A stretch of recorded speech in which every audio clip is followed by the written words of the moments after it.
Hello! So, last time I did this, I did Molten Core as one of my nostalgia memory things that I, whinged on about for absolutely ages. This time, we're going to the same place, but we're going to be doing Blackwing Lair, which is, instead of going down to the volcano, we're going up. If I sound a bit weird, by the way, I'm on my, 5th glass of wine this evening. I thought it'd be a good idea to, get a bit drunk before going nostalgic. I say a bit drunk, I'm probably okay, actually, but, you know how it is. So, anyway...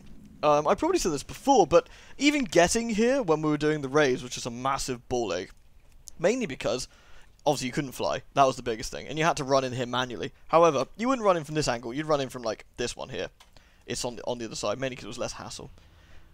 But, to get there, you had to do an attunement, just like you did with Molten Core. Luckily, the attunement for Blackwing Lair was a little bit easier. Sort of. Anyway, it was easy to get group for, anyway. I'll quickly explain when we get up there.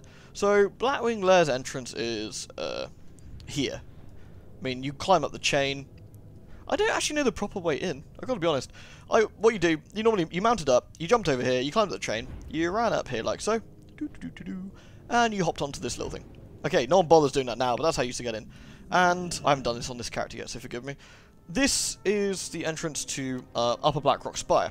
Now, you had to basically go in there after getting a quest, and oh, we wiped. Unlucky. I was giving him some lip earlier before we started the video. Sorry, man.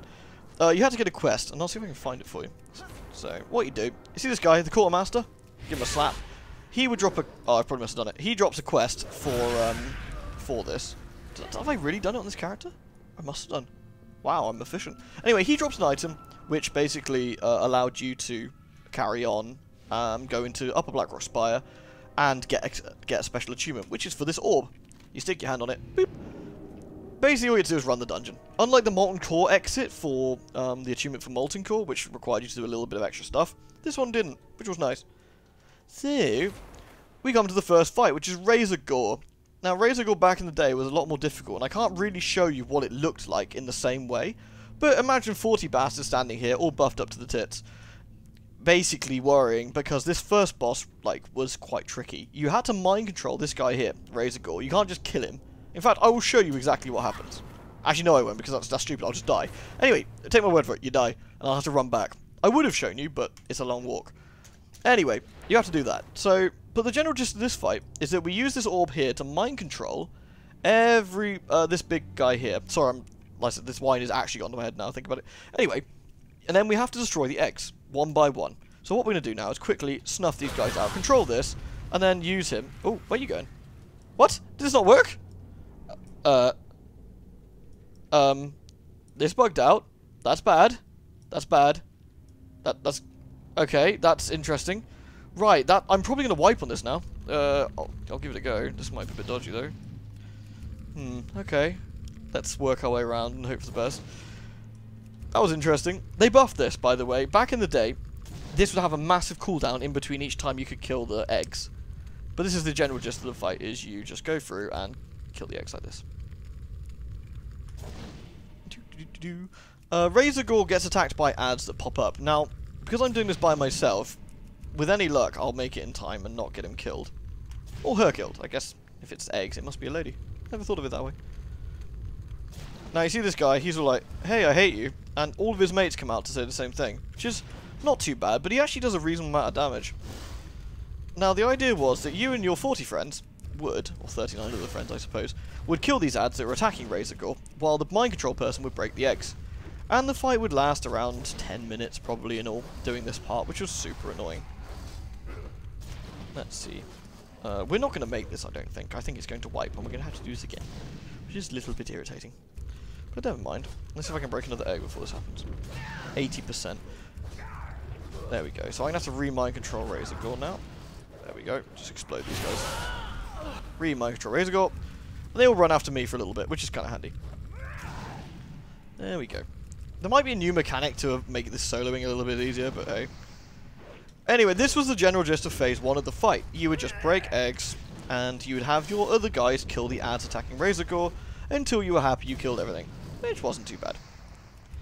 It was tricky, and for a new guild, just doing after finishing Molten Core, this was quite a tricky sort of introduction, but, you know, there's harder fights. It's not exactly complicated. You just had a lot of ads. I really am going to lose Razor Gore here. That's super unfortunate. I don't think this is going to go very well. Razor Gore can attack, but there's no real point. Uh-oh. Now, the thing is, if Razor Gore dies, I die. So what we're going to do is quickly cancel the Mind Control. I can't do that, can I? No, I can't cancel the Mind Control. Bummer. 12%, 2%, and I died. That's what happens if you fluff this up. Excellent. Oh, it doesn't make you run back anymore. That's kind of handy, I suppose. Right. That's great. So let's try this again. This time with less screwing up. Preferably because I won't get killed.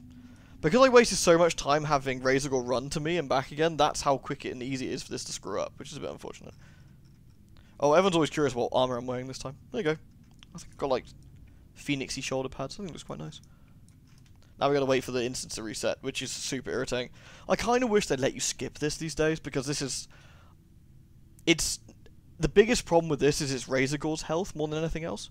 Because the ads go after him, it makes this a little bit trickier than it needs to be. I think I'll cut to when we get into phase 2. That'll probably be the easiest thing. Otherwise we'll be here forever. Okay, back again. So, this didn't take me too long. It was just another sort of way around. However, this time it didn't go horribly wrong, which was nice. So, after we killed all the eggs, mind you, my guild never seemed to fail on this part, which was kind of nice. They had this down to a fine T. I mean, it wasn't particularly difficult. Anyway, everyone always runs away and goes, no, Razor Gore is free, and then we kill Razor Gore, bleh. Phase 2 kind of was just reasonably tank and spank. What have we got here? Nemesis, gloves, boring. 4 gold, which will not cover my repair bill, I might add. Anyway, that was just an introduction. The cool thing is that he dropped, like, unique, or she, dropped unique things, such as, like, Warlock trinkets and a few other cool bits and bobs. You are persistent. Oh yeah, voice acting. Big deal. Your ally here attempted to match his power against mine, and he paid the price. Now he shall serve me by slaughtering you. Too late. Get Friends. The forest is corrupted. Okay, so I'm gonna I'll just chat over him, unfortunately. The general gist of this fight is, as you can see, Velstra starts at 30%. Now, Velstra was known as the guild killer when I was doing WoW back in the day, but mainly because he was really, really difficult. The general gist of it is that he gives you a buff called Essence of the Red, which gives you like infinite mana, infinite energy, infinite rage, all the resources are infinite, the cooldowns are all reduced, and you can just spam abilities. Thing is, every 30 seconds, I believe it is, he explodes a member of the party, like the raid. It's the second on the damage list. Sorry, second on threat. So the person who's behind the tank, in terms of like getting his attention, will explode. So you had 40 people run all up and down here. Sorry, Velsus, I'm talking. Oh god, I'll actually explode. I'll just kill him. Anyway, you had basically 40 people around here, and every so often someone has to run into the corner after doing a load of damage and go pop and die. And then the next person on the list would get ready to go and die. And that would continue until you lost your raid. Which is always a bit bad. Cool. And he was really, really difficult. A lot of people would spend nights, like night after night, wiping on this guy. Because the idea of having your raid party explode was quite tricky. So, of course, you'd run out of people doing damage. And eventually you wouldn't have enough to continue and you'd wipe. So, you know, healers had a lot of threat, for example. So they would explode. You'd have your main melee explode. All sorts of stuff. Anyway. So you killed Velstrad. Velstrad was great. Everyone cheered. My guild leader used to promise us getting us Häagen-Dazs if we did well. And since he lived pretty close to me, I actually made sure he, you know, did that. Went to college with him. So he gave us Häagen-Dazs. And he was broke, so that was quite a big deal. Anyway, Häagen-Dazs was secured. And you clear a couple of trash pools, which are nothing. I don't even know why they're here, truthfully. What a waste of time. And you get to this lovely room. Now, if you had any sense, you had some rogues in the party. Now, what they could do is turn these suppression traps off. And I'll show you what happens if you don't. This happens. Suppression. Movement speed reduced by 80%. Time between attacks increased by 400%. Casting speed reduced by 80%. Basically, you couldn't do diddly squat. Now, we luckily have the power of not giving a shit, and we can just run through it. However, back in the day, you had to clear these ads as well. Now, that was nigh on impossible if all your abilities were really slow. Especially your melee abilities and casting speeds. However, we can zoom our way through this, which is grand. Ugh. Eventually, anyway. Now, I should have done this run on my rogue, really, because it would have been a bit quicker. Because the suppression room is a bit unpleasant. Let me jump to you! Let me jump to you, thank you! Anyway, so it wouldn't take too long to clear this. You'd have a group of 5 rogues, probably, maybe 4. We had 5 in our guild, including myself, because I played rogue. And we would go and disarm all the traps. And your party would make it through here.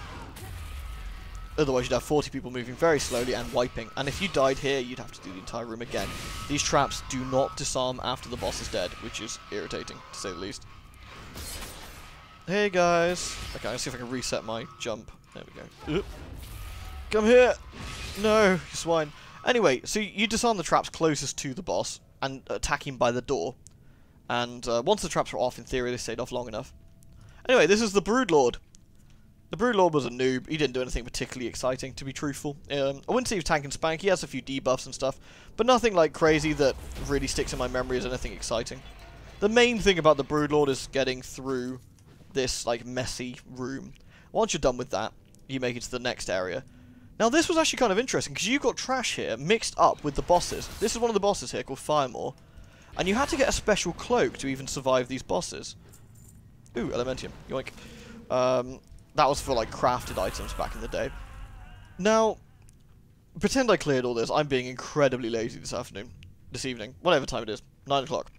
I'm being very lazy. So, but imagine you had to clear all of this. You clear every single bit here, and what we would do is wait a little bit, clear the next load, and basically follow the dragon up. And so we'd clear all of this, and then what we'd do is pull the boss after we clear the most of it.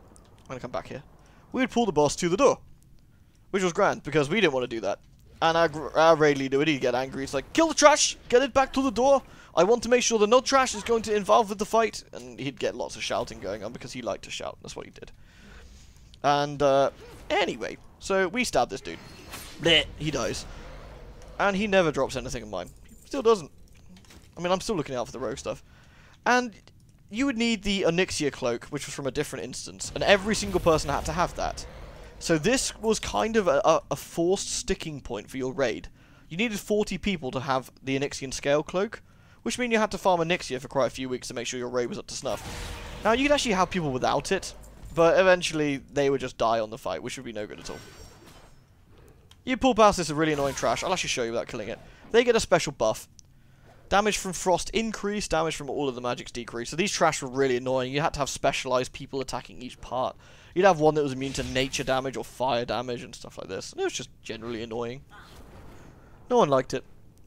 But you get to quite an interesting boss. Now, this guy's called Chromagus. He's a two-headed dragony dude.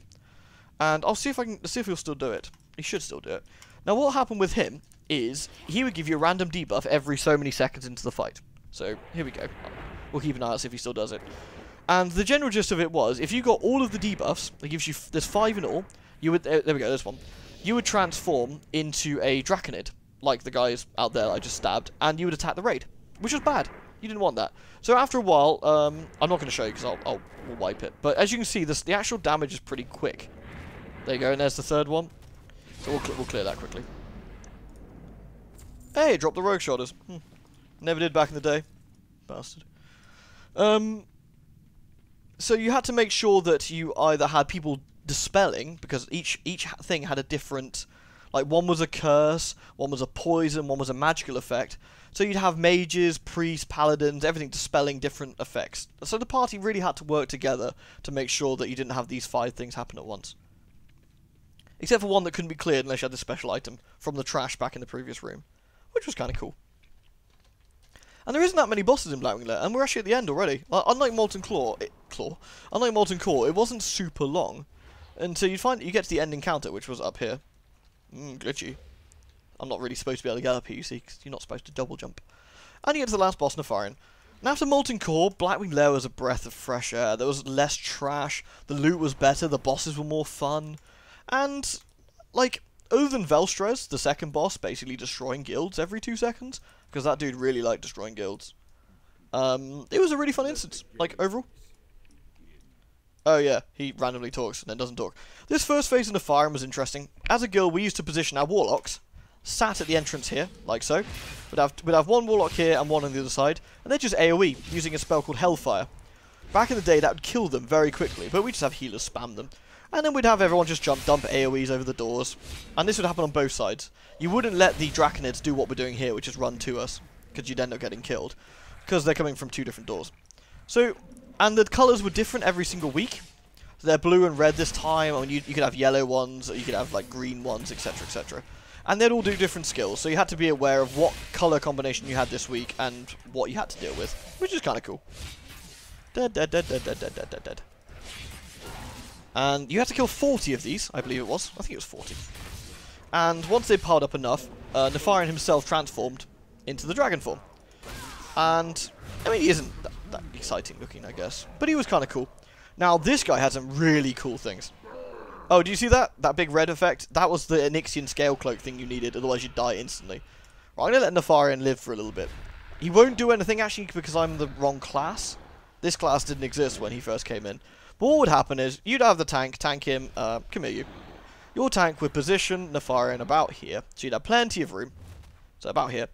And what would happen is, you'd have everybody on the left of him and the right of him, and everyone would DPS and heal. And every 30 to 45 seconds, I think it was, he would do what was called a class call. Shadow Flame. That would have killed us if I didn't have the cloak on. And he's going to fear me now. Yep. And what would happen is he would do a random call for a class. Ugh! Oh, they've done a new thing! Oh my god! They've actually updated this. That's amazing. Demon Hunters, how odd. Covering your eyes like that. Doesn't it make it hard to see the world around you? Wow. Blindfold. You're reconsidering your choice of headwear. I can't believe they actually updated that. That's so cool. Oh, Blizzard, that's amazing. Okay, so you see what he did. He basically picks a class and does a special effect depending on what the class is. In my case, then, with a Demon Hunter, they make you blind. That's really cool. I'm really impressed, actually. With the Warriors, for example, they make them, like, go into Berserker stance, which would make them take more damage. For the Mages, I think they would polymorph random people. The Druids would, oh, I can't even remember what the Druids would. The Druids would be stuck in cat form, because no Druid DPS back then, so of course, they would, instead of healing, they'd be in cat form. The Paladins would drop a blessing, like, on Nefarian, which would make him invulnerable. The Warlocks would drop Infernals, which were really dangerous back in the day, on the middle of the raid, and you have to deal with that. The Rogues would get teleported in front of Nefarian himself, so you'd die because he cleaves, so the tank would have to deal with that. The Shamans would drop totems that killed the raid. Trying to remember what everything was now. Have I missed anybody? Hunters, I can't remember what Hunters did, actually. I think it broke their weapons. I believe it broke their bows. So they had to de-equip their bows before it happened. If it was a Hunter class called or something weird like that. Or they'd have backup weapons. It was something crazy. Anyway, we'll snuff them out. But yeah, either way, I am very impressed they've added something. That's really cool. Yeah. Anyway, he dead now. And they would drop, obviously, various bits. Judgment. Judgment looks nice. It's cool. Different things, blah, blah, blah, blah. The head. Oh, the Wrath Helm. The Warrior Helm. Looks quite cool. I still think that looks excellent even today. Random crap. Random crap. Sack of gems. Some stuff I don't want. And the head I don't want. Anyway, that's Nefarian. That's Blackwing Lair. And we would do that once a week. It would take us roughly 2 hours. Maybe 2.5 hours. On like a... I just remember, like a Friday night, I think it was, we decided to do this. It was really fun. And having 40 people who knew what they were doing, man, this was a piece of cake. It wasn't quite as brutal as... Molten Core was, because you didn't need the resistances in the same way. You didn't need to get specialised gear to do this, except for the cloak. So once you had the cloak, nothing was too bad. It was super fun. And this made for a really interesting and one of my favourite instances to run through. And I have a lot of good memories of coming here, doing this, and having none of my loot drop, because, you know, RNG is a bastard. Either way, I hope I haven't bored you all too much with random spouting this evening. I really liked Blackwing Lair. It was fun. I had a lot of good memories, and I still do. I'm very nostalgic about it, and I'm also really impressed that they you know, added stuff to this. Oh, as you can see here, by the way, if you look, ordinarily this would be quite foggy because back in the day, WoW's draw distance wasn't this good. But if you can see, this isn't the real world outside. It's just a sort of a fake one so this instance isn't in the actual physical world. It's in its own loading area. But they masked it quite well, I think. So you can't actually see most of this outside. It doesn't exist. It's quite cool. Anyway, that's Blackwing Lair. I hope you've enjoyed this little nostalgic trip. And what I might do next time is maybe Karazhan. I don't know, I'm trying to think now. Maybe AQ20, which was another zone that we used to run. I'm trying to think if there's anything else. Any suggestions? If anyone wants to actually see any content as well, do let me know in the comments. I'm more than happy to show you. WoW is a really big game with lots of really cool encounters over the years. And again, I know a lot of people scoff because, you know, WoW can be a bit dull and it's got a sort of reputation for being a bit grindy and whatnot. But there is a lot of cool stuff. There's a lot of fun things about Warcraft, and it's nice to show it off when I get the opportunity. thank you very much for watching. I hope you enjoyed this tonight, and until next time, bye-bye.